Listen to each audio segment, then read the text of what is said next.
તાજેતરમાં જ જો તમે સેકન્ડ કાર ખરીદી રહ્યા હો અને કોઈ એપ્લિકેશન અને વેબસાઇટનો ઉપયોગ કરતા હો તો હવે ચેતી જજો, કારણ કે તમારી સાથે છેતરપિંડી થઈ શકે છે.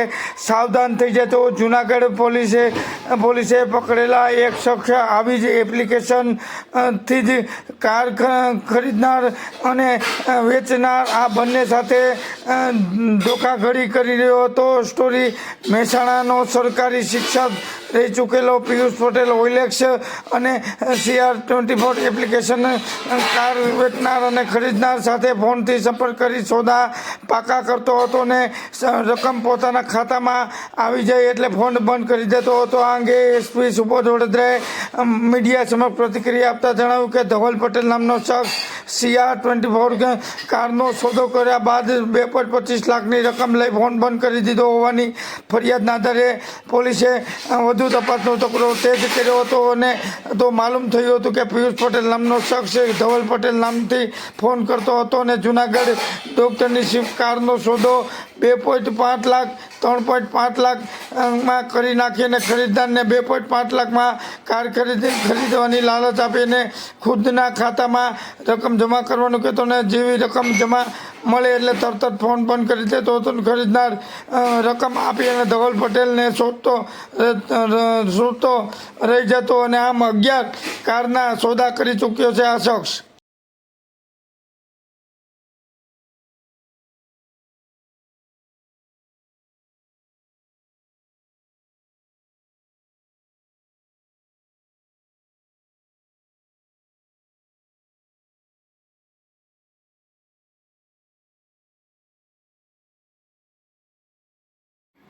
અને આ શખ્સ મૂળ પોતે શિક્ષક હોય અને પોલીસની તપાસમાં આરોપીએ કહ્યું કે મેં ભૂતકાળમાં સૌલોક કંપનીની કારનો શોરૂમ ધરાવતો હોય ને કોરોના કાળમાં શોરૂમ બંધ થતાં નુકસાની ભરપાઈ કરવા આ શોર્ટકટ રસ્તો અપનાવ્યો હતો. આ વ્યક્તિ મોટર ઓપરેન્ડી હતી અને ઓઇલેક્સ કે CR24માં કાર વેચવા મૂકતો અને તરત જ તેનો સંપર્ક કરતો અને ખરીદદારને સસ્તી અને વેચનારને ઊંચી કિંમત આપવાની લાલચ આપી અને છેતરપિંડી કરતો હતો ને પોલીસે હાલ મહેસાણાના આ છેતરપિંડી કરતા શખ્સને પકડી પાડી અને વધુ તપાસ હાથ ધરી અને 20 જેટલા ગુનાઓ સામેલ છે અને આ શખ્સ સાથે આ કાર લેવેચના ગુનાઓ કોઈ અન્ય ગુનામાં સંડોવાયેલ છે કે કેમ કે તેની આરે અન્ય વ્યક્તિઓ ગુનામાં સંડોવાયેલ છે કે કેમ તે અંગે A ડિવિઝન પોલીસે આ શખ્સને ઝડપી પાડી પ્રશંસનીય કાર્ય કર્યું હતું અને વધુમાં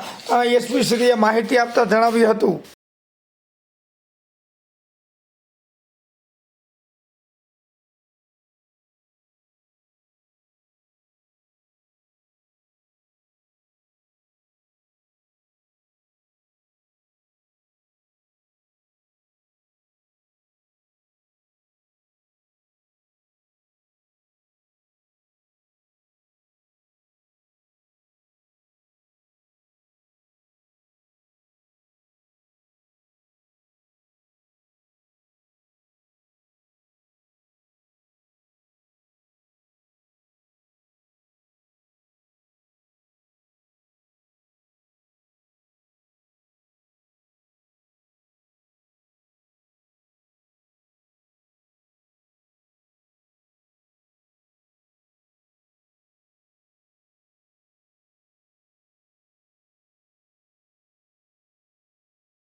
પાર્સલ રાખી રહ્યું આ પંખો બંધ કરી તું કઈ રીતે ચીટિંગ કરતો તો જરા ડેમો આપતા વસ્તુનો.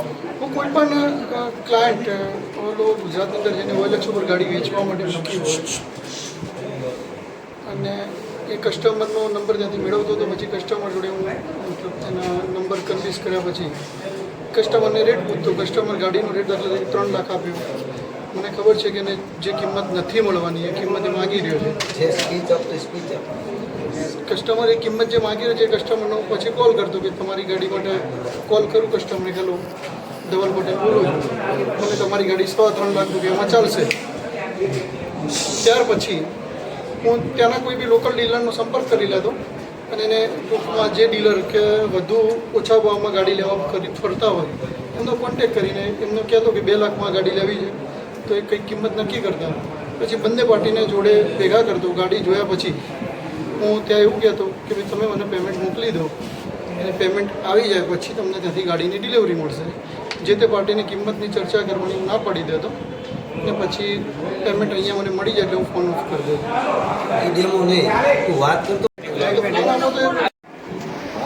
રમેશભાઈ તમે સાઈડમાં હું ક્લાયન્ટને કોલ લગાવી રહ્યો છું. હેલો સર, આ તમારી ગાડી OLX પર વેચવા મૂકી છે. સ્વિફ્ટ ડિઝાયર મેં 3.5 લાખ ભાવ મૂક્યો છે. હું ધવલ પટેલ વાત કરું છું કાર 24માંથી. તમારી ગાડી મારે લેવી છે, શું ભાવમાં આપશો સાહેબ ફાઇનલ? સર 3.5 તો નહીં આવે, પણ 3.25 આજુબાજુ હું તમને રેટ કરાવી શકું છું. મને તમારી ગાડીના ફોટા અને ડિટેલ મોકલી આપો અને પછી હું ક્લાયન્ટ મોકલીશ. તમારે કોઈ ડિસ્કસ નથી કરવાની કિંમતની. જો ડીલ ક્લોઝ થશે તો તમને 3,25,000 હું મોકલી આપીશ. 3.25 મળે એટલે તમારી ગાડીની ડિલિવરી આપવાની. Okay sir? હા, તમને ફોટા અને ડિટેલ મોકલો પછી હું તમને સામેથી કોલ કરું છું. Okay sir. પહેલો મેં ક્લાયન્ટને કોલ કર્યો. અમે મહાદેવકર ભાઈ ધવલ પટેલ વાત કરું છું. તમારા એરિયામાં એક ગાડી પડી છે જૂનામાં, જો તમારે ચાલતી હોય તો 2013ની ડિઝાયર છે અને ફાઇનલ ગાડી યસ તો તમને 2.5 લાખમાં પડશે. ના ના, ગાડી બહુ સારી છે. 2 લાખ સુધી નહીં થાય સાહેબ. હા, તો 2.25 લાખ સુધી ફાઇનલ કરશું. તમને હું એડ્રેસ આપું, તમે ગાડી જોઈ લો. કિંમતની નહીં ચર્ચા કરતા. જો ફાઇનલ થાય તો ગાડી જોઈને મને પેમેન્ટ કરાવી દો એટલે તમને ત્યાંથી હું ડિલિવરી કરી દઈશ. Okay sir? હા, તો હું તમને એડ્રેસ ને લોકેશન બધું નાખું છું, ત્યાં પહોંચી જાઉં. ઓકે, ત્યાં પહોંચીને પછી મને ગાડી જોયા પછી કોલ કરો. Okay okay. અને તમને પાર્ટીનો નંબર બી આપી દઉં છું ગાડી માટે. ઓકે.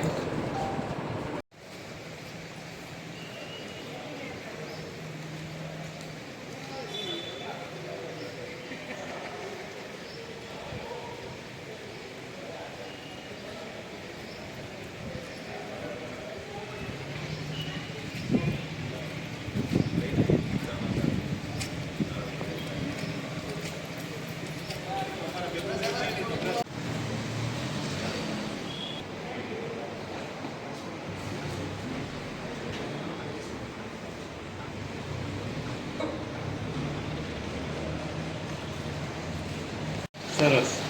એમાં જ લાગે.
મારે કટ તો કરો ને.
પછી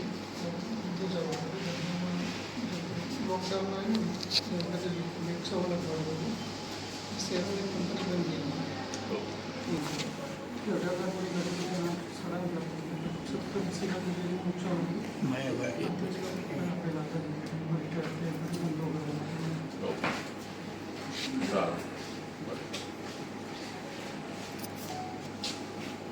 ચલો આપણે બાય.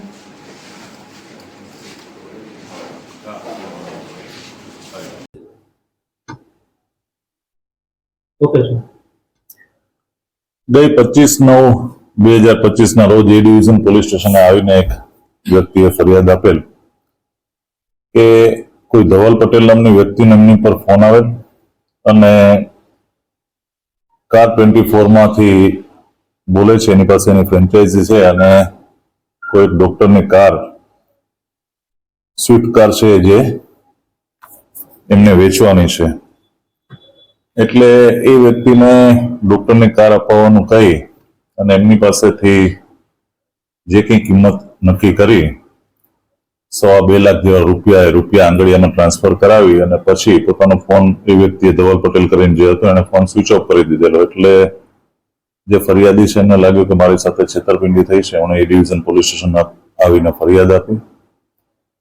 પોલીસે BNS ની 316/318(4) મુજબ ગુનો દાખલ કરી અને એ ડિવિઝન PI પરમાર અને એમના પોલીસ સ્ટાફના માણસો ભદ્રેશભાઈ અબડા, કારેથા કિમાનંદભાઈ, નરેન્દ્રભાઈ, ડીવાયએસપી ઓફિસના કમલેશભાઈ, ટેકનિકલ સેલના દિવ્યેશભાઈ, આ બધાએ એક ટીમ બનાવી અને હ્યુમન અને ટેકનિકલ સર્વેલન્સથી તપાસ ચાલુ કરી. એ દરમિયાન આ વ્યક્તિ મહારાષ્ટ્ર તરફ હોય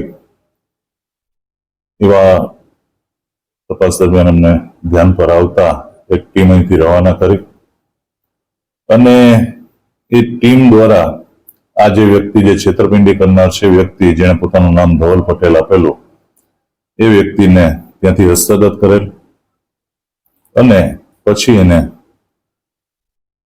પોલીસ સ્ટેશન લાવી અને પૂછપરછ કરતા એનું મૂળ નામ પિયુષ પટેલ છે, મહેસાણા વિસનગરનો રહેવાસી છે અને એની ઊંડાણપૂર્વક પૂછપરછ કરતા એ પોતે આ રીતના પોતે કાર 24ની એની પાસે ફ્રેન્ચાઇઝી છે એવું કહી અને જે વ્યક્તિની કાર OLX ઉપર કે વેચવા માટે મૂકી હોય તો એની ડિટેલ મેળવી લે, તેનો સંપર્ક નંબર અને કાર વેચનાર વ્યક્તિને એવું કહેતો કે તમારી કારની કિંમત હું વધારે સારી કિંમત અપાવીશ, થોડા પૈસા વધારે અપાવીશ અને સાયમલ્ટેનિયસલી સાથે સાથે કાર ખરીદનારનો કોન્ટેક્ટ કરતો. કોઈ નજીકના એ વિસ્તારના નજીકના ડીલર કે આ તે કે એ રીતના માહિતી મેળવી અને એમને એવું જણાવતો કે હું તમને કાર ઓછા પૈસામાં અપાવી દઈશ. એટલે જે કાર લેનાર છે એની પાસેથી કે પોતાની પાસે કાર 24ની ફ્રેન્ચાઇઝી છે અને આંગળીયામાં જે કારની કિંમત નક્કી થઈ છે એ આપવી પડશે, તમે પૈસા આપશો એટલે 2-3 દિવસમાં તમને કાર મળી જશે. પેલી વ્યક્તિ જેવા પૈસા આપે એટલે તરત ને તરત આ વ્યક્તિ ફોન બંધ કરી દેતો અને ત્યાંથી ગાયબ થઈ જતો.